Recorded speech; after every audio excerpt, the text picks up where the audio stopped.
शुरुआत में हम देखते हैं कि एक आदमी टोल बूथ पर ड्यूटी करती एक लड़की से बात करने की कोशिश करता है और उसे रहायू नाम से पुकारते हुए पूछता है, क्या तुम हाजासारी गांव से हो? इस लड़की का नाम रहायू नहीं था और ना वो हाजासारी गांव से थी। उसके इनकार करने पर वो आदमी गाड़ी आगे ले जाता है और गाड़ी से एक बड़ा सा चाकू निकाल लाता है। टोल बूथ के मिरर से ये सब देखकर वो लड़की डर जाती है और फौरन पुलिस को कॉल करके बताती है कि एक अनजान आदमी उसे मारना चाह रहा है। अपनी जान बचाने के लिए अब वो टोल बूथ से निकलकर भाग जाती है, पर वो आदमी उसका पीछा करना नहीं छोड़ता और आखिर उसे पकड़कर उस पर बैठकर उसे जान से मारने की कोशिश करता है।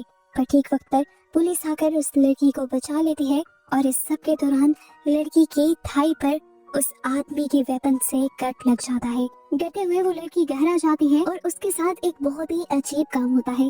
जहाँ पर उसकी थाई पर कट लगा था, वो महसूस करती है कि वहाँ पर उसे कोई पुरानी चोट भी लगी हुई थी और जैसे ही वो चोट खुली तो उसके अंदर से एक पेपर निकला जिस पर कुछ लिखा हुआ था। इस लड़की को ये लैंग्वेज समझ नहीं आती थी, इसीलिए वो इस पेपर की पिक्चर बना लेती है। खैर, जितना बड़ा हादसा उसके साथ हो गया था, वो पहले वाली जॉब तो कंटिन्यू नहीं कर सकती थी, इसीलिए अब उसने अपनी फ्रेंड दीनी के साथ मिलकर एक नया बिजनेस स्टार्ट करने का फैसला किया था। इनका बिजनेस भी कुछ ज्यादा अच्छा नहीं जा रहा था। फाइनेंशियली इन दोनों लड़कियों की हालत काफी खराब हो गई थी और तभी एक दिन घर की सफाई करते हुए उस लड़की की आंटी के सामान में से उस लड़की को एक पिक्चर मिलती है, जिस पिक्चर में वो और उसके मॉम डैड थे और पिक्चर के पीछे रहायू लिखा हुआ था। और यहाँ उसे एक बहुत बड़ा सच ये रिवील होता है कि वो आदमी जो मूवी के स्टार्ट में उसे मिला था वो सच कह रहा था। इस लड़की का असल नाम रहायू ही था और साथ में उसके घर का एड्रेस भी लिखा हुआ था, जहाँ से उसे अपने गांव का नाम हाजासारी पता चलता है। और ये बातें जानकर वो बहुत ज्यादा कंफ्यूज हो जाती है कि जो बात उसे बचपन से अब तक नहीं पता थी, वो बात उस अनजान आदमी को कैसे पता थी। उसने तो आज तक अपनी फैमिली को, अपने पेरेंट्स को नहीं देखा था। वो हमेशा से अपनी आंटी के साथ रहती थी, जो भी अब इस दुनिया से चली गई थी। जो पिक्चर रहायू को मिली थी उसमें रहायू को अपना एक घर भी दिखता है और रहायू की दोस्त दीनी उससे कहती है कि इस घर को बेचकर हमारे सारे मसले दूर हो सकते हैं। इसीलिए पिक्चर पर दिए हुए एड्रेस पर ये लोग सफर करने का डिसाइड करते हैं और सफर के दौरान रहायू अपनी टांग से निकला हुआ पेज अपने साथ सफर करने वाले एक आदमी को दिखाती है, उससे इस पर लिखी हुई चीजों का मतलब जानने के लिए। तो वो आदमी एक शॉकिंग बात ये बताता है कि ये पेज एक तावीज था जिसे बनाया गया था रहायू को कुछ सोल से प्रोटेक्ट करने के लिए। वो आदमी एक शॉकिंग बात रहायू को ये भी बताता है कि ये पेज एक अच्छे मैजिक से नहीं लिखा गया, बल्कि नेगेटिव पावर्स और नेगेटिव एनर्जीज का यूज करते हुए इस पेज को बनाया गया है। रहायू इस बात को अपनी दोस्त से भी छुपा लेती है क्योंकि उसे उस आदमी की बात पर पूरी तरह यकीन नहीं हुआ था। पर थोड़ी ही देर गुजरने पर उसे शक होने लग जाता है कि जैसे वो आदमी ठीक कह रहा था, क्योंकि उसे बार बार रास्ते में 3 लड़कियां नजर आ रही थी, जो छोटी बच्चियां किसी और को नजर नहीं आ रही थी। उसने अपनी फ्रेंड दीनी से उन बच्चियों के बारे में पूछा भी था। वो समझ गई कि ये बच्चियां सोल्स ही हैं, क्योंकि जंगल के किनारे पर इस उम्र की 3 बच्चियों का होना नॉर्मल था ही नहीं और बार बार सिर्फ उसी के रास्ते में आना इसी चीज ने साबित कर दिया था कि वो तीनों बच्चियां असल में सोल्स हैं, यानी आत्माएं हैं। खैर, जब इनका सफर खत्म हुआ तो पता चला कि सुबह हो गई थी और इन्हें अभी भी अपनी मंजिल तक जाने के लिए और काफी सफर तय करना था, पर वहाँ पर कोई भी गाड़ी नहीं जाती थी। अपने गांव में जाने के लिए ये लोग एक कार्ट ले लेते हैं और कार्ट का ड्राइवर इन लोगों को बताता है कि इस गांव में ज्यादातर लोग नहीं रहते क्योंकि यहाँ पर एक अजीब तरह का कर्ज है। कार्ट वाला उन्हें ये भी बताता है कि ये गांव पपेट्स बनाने और पपेट्स का नाच दिखाने के लिए मशहूर था। वो जब इनसे यहाँ आने की रीजन पूछता है तो रहायू कहती है, हाँ, हम भी पपेट के बारे में ही रिसर्च करने के लिए यहाँ आए हैं। इसीलिए वो आदमी इन दोनों को यहाँ के सरदार सप्तादी के घर के बाहर छोड़ देता है। सप्तादी इस टाइम घर पर नहीं थे। सप्तादी की मॉम जब उनसे यहाँ आने की रीजन पूछती है तो वो दोनों बताती हैं कि हम पपेट शो की हिस्ट्री पर रिसर्च करने के लिए आए हैं। अब इन्हें यहाँ पर स्टे भी तो कहीं करना था। रहायू अपनी फ्रेंड दीनी को उसी घर ले जाती है जो घर इन्होंने अपनी पिक्चर में देखा था। वो घर बिल्कुल खाली था। घर की हर चीज पर धूल जमी थी और किसी भी चीज को संभाला नहीं गया था। किचन में गला सड़ा खाना, धूल मिट्टी से भरा सामान, ये सब बता रहा था कि इस घर को जल्दबाजी में छोड़ा गया था। सारी चीजों को चेक करते हुए रहायू को कुछ पिक्चर्स भी मिल जाती हैं। इन सारी पिक्चर्स में वो कहीं पर भी नहीं थी। इन पिक्चर्स को देखते हुए इन्हें बाहर से किसी की आवाज आने लग जाती है। रहायू देखती है कि घर के बाहर एक बहुत बड़ा सा ग्रेवयार्ड था, जहाँ पर इस टाइम किसी को दफनाया जा रहा था और दफनाने के बाद जल्द ही ये लोग यहाँ से चले जाते हैं। रहायू भी अपने पेरेंट्स की ग्रेव पर जाती है उनके लिए प्रे करती है। और ये लोग एक अजीब चीज ये नोटिस करते हैं कि इतने बड़े ग्रेवयार्ड में सिर्फ कुछ ही बड़ी ग्रेव्स थी, बाकी सब तो छोटी छोटी ग्रेव्स थी, जैसे छोटे बच्चे मर गए हों। रात में इसी गांव का हमें सीन दिखाया जाता है। इस गांव में एक औरत के पास एक बच्चा पैदा हुआ था, जिस बच्चे को ये लोग इस गांव के लीडर सप्तादी को पकड़ा देते हैं और सप्तादी उस बच्चे को मार देता है। सुबह को ये लोग उस बच्चे का फ्यूनरल करते हैं। राहायु और दीनी को ये बात काफी अजीब लगती है कि यहाँ पर बच्चे बहुत तेजी से मर रहे थे। एक कल मरा था, एक आज मरा था, और ये नॉर्मल तो नहीं था। ये दोनों काफी डरी हुई थी और इसी टाइम पर सप्तादी की नजर उन पर पड़ जाती है और वो उनके पास आके पूछते हैं, तुम लोग कौन हो और यहाँ क्या कर रही हो? राहायु फिर से वही झूठ बोलती है कि हम पपेट शो की हिस्ट्री को रिसर्च करने के लिए यहाँ आए हैं। ये सुनकर सप्तादी उनसे उनकी उम्र पूछते हैं तो राहायु अपनी उम्र भी गलत बता देती है, जिसके बाद सप्तादी उन दोनों लड़कियों को अपने घर पर भी इनवाइट कर लेते हैं। लेकिन उनके बोलने का अंदाज इतना अजीब था कि राहायु और दीनी दोनों डर चुके थे। दीनी उससे कहती है कि मुझे नहीं लगता कि उनके घर जाना ठीक है, पर राहायु कहती है हमें जाना पड़ेगा क्योंकि मेरे घर की प्रॉपर्टी के पेपर्स उन्हीं के पास हैं और मुझे वो लेने हैं, तभी तो हम इस घर को बेच पाएंगे। अब राहायु अपने लिए खाना लेने के लिए जाती है और बातों ही बातों में वो होटल के ओनर से अपने घर के बारे में पूछती है। राती नाम की इस लड़की को ज्यादा नहीं पता था, पर पीछे से उसकी ग्रैंड माँ बहुत ही गुस्से से बोलती है कि इस घर में रहने वाले लोग शैतान थे और ये घर भी शैतानी है। ये सुनकर राहायु कंफ्यूज हो गई थी कि आखिर उसकी फैमिली ने ऐसा क्या किया था कि सब लोग ना उनके घर को देखना चाहते थे ना उनको देखना चाहते थे, यहाँ तक कि उसकी मॉम डैड की ग्रेव्स को भी इन लोगों ने ढक कर रखा हुआ था। घर पर इस टाइम दीनी अकेली थी। उस टाइम ही दो लोग दरवाजे पर नॉक करते हैं और वो दीनी से कहते हैं कि तुम्हें इस घर से जल्दी चले जाना चाहिए, ये घर ठीक नहीं है, यहाँ पर कभी भी कुछ भी हो सकता है। और दूसरी बात वो दोनों ये भी कहते हैं कि ये घर एक प्राइवेट प्रॉपर्टी है किसी राहायु नाम की लड़की की जो शहर में रहती है। ये सुनकर दीनी को ये गोल्डन चांस लगता है इस घर के बारे में बात करने का। इन लोगों से झूठ कह देती है कि मैं ही राहायु हूँ। तो फिर वो आदमी कहते हैं कि जाकर आप हमारे सरदार सप्तादी से इस प्रॉपर्टी के पेपर्स ले सकते हैं। ये दोनों से फोर्स करते हैं कि आप अभी हमारे साथ चलें, नहीं तो काफी देर हो जाएगी। सप्तादी अगले 3 दिन के लिए शहर जा रहे हैं। दीनी राहायु को बताए बगैर जाना नहीं चाहती थी, पर ये दोनों इतना फोर्स करते हैं कि उसे जाना पड़ता है। वो लोग उसे जंगलों के रास्ते में ले जाते हैं और आधे ही रास्ते में उसे शक हो जाता है कि इन लोगों के इरादे ठीक नहीं। वो इन दोनों से बचकर भागने का फैसला करती है, लेकिन जल्द ही वो लोग पीछे से उसके सर पर वार करते हुए उसे बेहोश कर देते हैं। उसे जब होश आया था तो उसे बांधा गया था उल्टा दरख्त से। उसके दोनों हाथ भी पीछे से बांधे गए थे और उसके सर की वेन पर कट लगाकर उसका खून नीचे बाल्टी में जमा किया जा रहा था। इस टाइम इन लोगों के पास अजीबोगरीब किस्म के वेपन्स भी थे। दीनी समझ गई थी कि ये लोग उसे मारने वाले हैं, पर दीनी लोगों को समझाती रह जाती है कि मैं राहायु नहीं हूँ, मुझे मत मारो।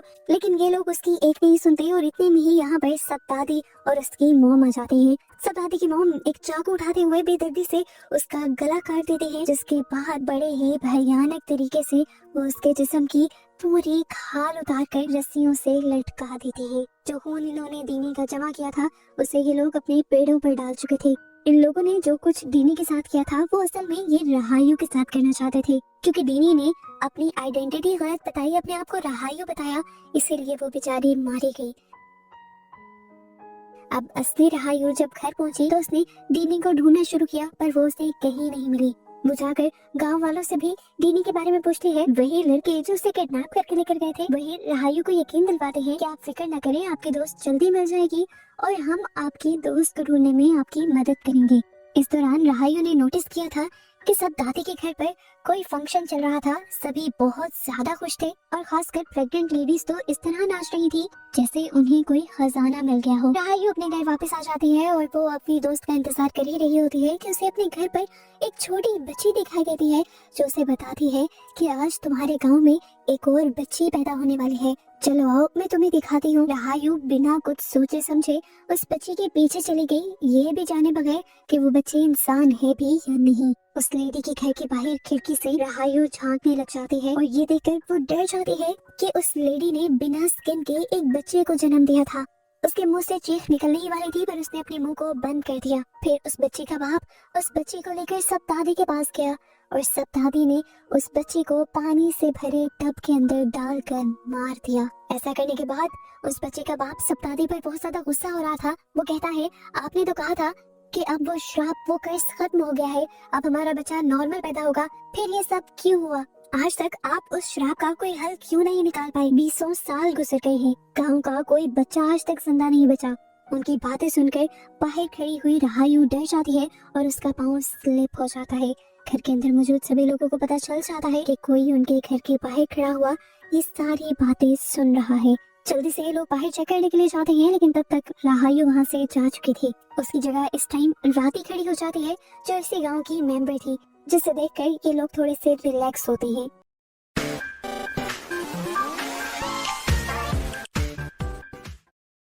असल में राती ने ही उस टाइम रहायु की जान बचाई थी, उसे साइड पर ले जाकर। राती ये सच्चाई जानती थी कि जिसे उसने बचाया है वो असली रहायु है, जिससे ये गांव वाले अपना बदला लेना चाहते हैं। राती उससे कहती है, मैं जानती हूँ ये सब तुम्हें मारना चाहते हैं, पर मैं सब गांव वालों की तरह नहीं हूँ। मैं श्राप जैसी किसी बात को नहीं मानती। रहायु को उसकी कोई बात समझ नहीं आ रही थी। वो पूछती है, ये लोग मेरे पीछे क्यों पड़ेंगे, मेरा श्राप से क्या ताल्लुक है। तब रीता उसे इस गांव की कहानी सुनाना शुरू करती है और सीन्स पास्ट में चले जाते हैं। आज से कई सालों पहले जब रहायु के ग्रैंडपा इस गांव के सरदार हुआ करते थे, तब इस गांव में सब ठीक था, सब खुशी से रहते थे। पर एक दिन उनकी मौत हो गई और सरदार बन गए रहायु के डैड, जो कि पपेट्स बनाने का काम भी करते थे। उन्होंने गांव की एक खूबसूरत लड़की से शादी की, पर 3 साल तक उनके पास कोई बच्चा नहीं हुआ। और फिर जब हुआ तो 5 साल तक किसी ने उसका चेहरा नहीं देखा। यहाँ तक कि घर के तकरीबन हर इंसान ने ही घर से बाहर निकलना छोड़ दिया था। फिर एक दिन गांव से 3 छोटी बच्चियां गायब हो गई और उसके कुछ दिन के बाद रहायु के डैड 5 साल की रहायु को लेकर जब बाहर निकले तो लोगों ने बातें बनाना शुरू कर दी। जरूर ये बच्ची आम नहीं है, किसी श्राप का या जादू का नतीजा है, जो कि शायद रहायु के डैड ने किया है, उन छोटी बच्चियों को मारकर जो गांव से गायब हुई थी। ये बातें मियाँ ने फैलाई थी, जो अब के सरदार सप्तादी की माँ थी, जो उन दिनों रहायु के घर मेड का काम किया करती थी। क्योंकि रहायु के डैड सरदार थे, तो कोई उनसे जाकर ये ना पूछ पाया कि 5 साल तक उन्होंने अपनी बेटी को सबको क्यों नहीं दिखाया, और ना ही किसी ने उनसे ये पूछा कि आपने 3 बच्चियों की किडनैपिंग का कोई भी एक्शन क्यों नहीं लिया। ऐसे ही दिन गुजरते रहे और फिर एक दिन अपना पपेट शो दिखाते हुए पता नहीं रहायु के डैड को क्या हुआ, वो पागल हो गए और उन्होंने शो में आए हुए सभी लोगों को चाकू से बेदर्दी से मार डाला।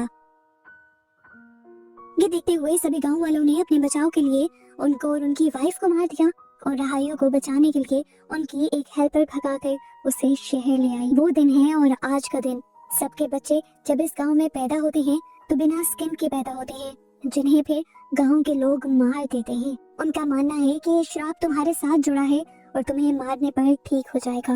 वो बताती है कि सब दादी का मानना है कि तुम्हें मारकर तुम्हारी स्किन से एक पपेट बनाया जाएगा और उस पर जादू होगा, जिसके बाद बाकी सब बच्चों पर से वो श्राप खत्म हो जाएगा। इसीलिए तो हमें दिखाया गया था कि उन्होंने दीनी को जब रहायु समझकर मारा तो उसकी स्किन उतार ली थी ताकि उसका पपेट बनाया जा सके। राती उसे एक और बड़ी सच्चाई ये भी बताती है कि तुम्हें जो इंसान शहर में मारने गया था वो मेरा ही हस्बैंड था। क्योंकि मैं प्रेग्नेंट हूँ, वो मेरे बच्चे को बचाना चाहता है और उसे लगता है कि तुम्हें मारकर वो मेरे बच्चे को बचा लेगा, लेकिन मैं जानती हूँ ये सब सच नहीं है, ना ही ठीक है। राती उसे कहते हैं कि तुम्हारे लिए अच्छा यही है कि तुम सब कुछ छोड़ छाड़ कर यहाँ से भाग जाओ। यहाँ रहायु भागने लग जाती है। दूसरी तरफ गांव के लोगों को ये खबर पता चल जाती है कि उन्होंने जिस लड़की को मारा था वो रहायु नहीं थी, इसी वजह से श्राप खत्म नहीं हुआ और अब ये लोग असली रहायु के पीछे बढ़ चुके थे। रहायु भी जंगल के रास्ते से भाग रही थी और एकदम से उसके सामने वही 3 बच्चियां आ जाती हैं जो उसे बार बार दिखाई दे रही थी। इन्हें देखकर वो डर कर गिर जाती है और तब एक बच्ची रहायु के आकर कान में कुछ बोलती है और यहाँ रहायु के आगे उसकी पास्ट की कहानियां चलने लग जाती हैं, जिससे उसे अपने पास्ट के बारे में सब कुछ पता चल जाता है। कहानी शुरू हुई थी तब से जब उसके मॉम और डैड की शादी हुई थी। शांति ने उसके डैड से शादी तो की थी, पर शांति असल में सप्तादी को चाहती थी। शादी के बाद भी उसने सप्तादी से अपना रिश्ता नहीं छोड़ा। इस सब के दौरान ही शांति को खुशखबरी मिली कि वो माँ बनने वाली है और इस खबर को सुनकर सप्तादी की माँ, जो कि रहायु के घर उन दिनों मेड का काम करती थी, वो बहुत ज्यादा गुस्से में आ जाती है। सप्तादी को लग रहा था कि वो उसका बच्चा है और अब वो शांति को किसी भी हाल में पाना चाहता था और इस तरह सप्तादी की मॉम को लगता था कि उनका बेटा उनके हाथ से निकल जाएगा।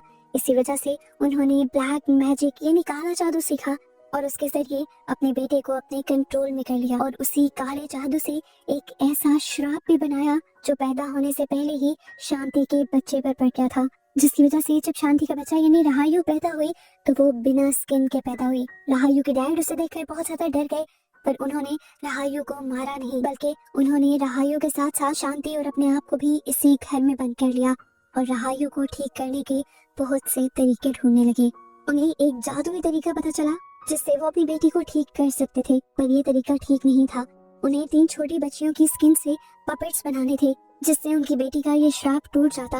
वो पीछे नहीं हटे और उन्होंने गांव में से उन्हीं तीनों बच्चियों को किडनैप करवा लिया, जिन तीनों बच्चियों की सोल आज भी रहायु के सामने आती है। उन्होंने तीनों को मारकर अपने घर के बेसमेंट में दफना दिया और फिर उनकी स्किन से पपेट बनाते हुए जादू किया और सच में रहायु का श्राप टूट गया और उसकी पूरी बॉडी पर स्किन आ गई। सप्तादी की माँ जो सरदार के घर पर एक मेड थी, वो हमेशा उनसे जलन करती थी। ये खुशी भी उन्हें बर्दाश्त नहीं हुई और उन्होंने रहायु के डैड पर एक और जादू कर दिया, जिसकी वजह से उन्होंने अपने पपेट शो के दौरान काफी लोगों को मार दिया और फिर सभी लोगों को दिखाने के लिए कि वो तो गांव वालों को बचाना चाहती हैं, उन्होंने अपने बेटे के साथ मिलकर रहायु के मॉम डैड को मार दिया। पर रहायु की मेड रहायु को लेकर शहर में भाग गई, जिसने फिर पूरी जिंदगी रहायु को पाला था।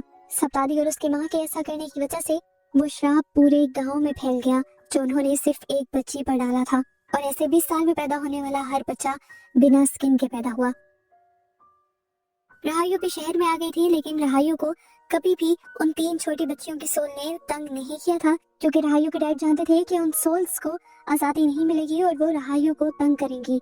इसलिए उन्होंने एक और जादू करते हुए एक स्पेल बनाया और उसे लिखकर रहायु के टांग के अंदर डाल दिया था। ये वही स्पेल था जो मूवी के स्टार्ट में रहायु के टांग के अंदर से निकला था और उसी के बाद से तो उन बच्चियों की सोल उसे नजर आना शुरू हुई थी।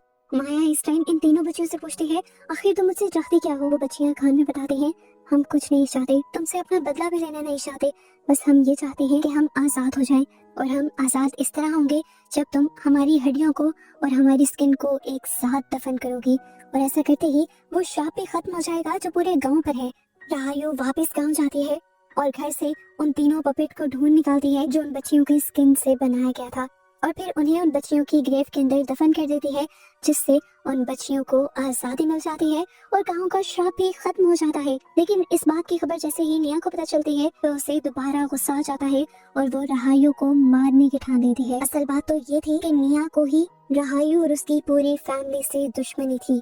रहायु के डैड असल में निया के ही बेटे थे, पर क्योंकि निया और रहायु के ग्रैंडपा का रिलेशन सबके सामने नहीं आया, उनके इस रिलेशन को इज्जत नहीं दी गई, इसी वजह से निया गुस्से में आ गई और उन्होंने सरदार की पूरी फैमिली को खत्म करने की ठान ली, उनसे सारी खुशियां छीनने की ठान ली।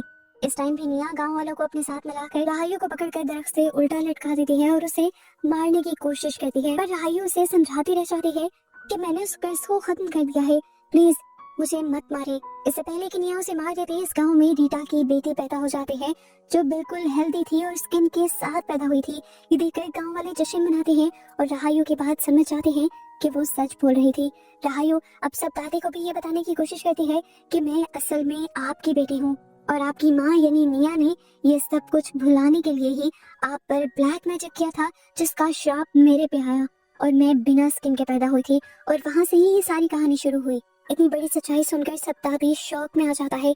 उसकी माँ ने पूरी उम्र उसे धोखे में रखा था, उसे उस बच्ची का ही दुश्मन बनाए रखा था जो उसकी अपनी बेटी थी। इस दुख में वो अपना ही गला काट कर सुसाइड कर लेता है और अपने बेटे को मरता देखकर निया भी टूट जाती है और वो भी अपनी बेटी की ही तरह सुसाइड कर लेती है। इस तरह इन बुरे लोगों से और बुरे श्राप से इस पूरे गांव की जान छूट जाती है और फाइनली रहायु भी जिंदा सलामत इस गांव से चली जाती है। 1 साल तक तो सब कुछ उस गांव में ठीक रहता है, पर साल बाद हमें दिखाया जाता है कि यहाँ पर कुछ और ही बहुत बुरा होने वाला था। जिस तरह रीटा की दादी ने एक मर्तबा रीटा से और रहायु से कहा था कि कर्ज को कभी भी खत्म नहीं किया जा सकता, बल्कि वो एक बड़े कर्ज में बदल जाता है, तो ऐसा होने का वक्त आ चुका था। गाँव में सब लोग खुश थे, उनके बच्चे हेल्दी पैदा हो रहे थे, पर एक दिन बहुत ही अजीब होता है। गाँव में मौजूद सभी प्रेग्नेंट लड़कियों के अंदर से उनके बच्चे गायब हो जाते हैं और जिस टाइम एक प्रेग्नेंट लेडी के साथ ये सब कुछ होता है, वो शीशे में उस टाइम निया का साया दिखती है और पता चलता है कि असल में निया की सोल को भी आजादी नहीं मिली थी और अब वो अपना बदला लेने के लिए इस गांव के सभी पैदा होने से पहले वाले बच्चों को खाने लग गई थी। और इसी मिस्ट्री के साथ अब ये मूवी खत्म हो जाती है कि क्या कोई इस कर्ज को भी खत्म कर पाएगा या नहीं। ये थी आज की कहानी। अगर पसंद आए हो तो लाइक करें, सब्सक्राइब करें और सिने प्रो इनसाइट के साथ हर कहानी का असली राज जानें।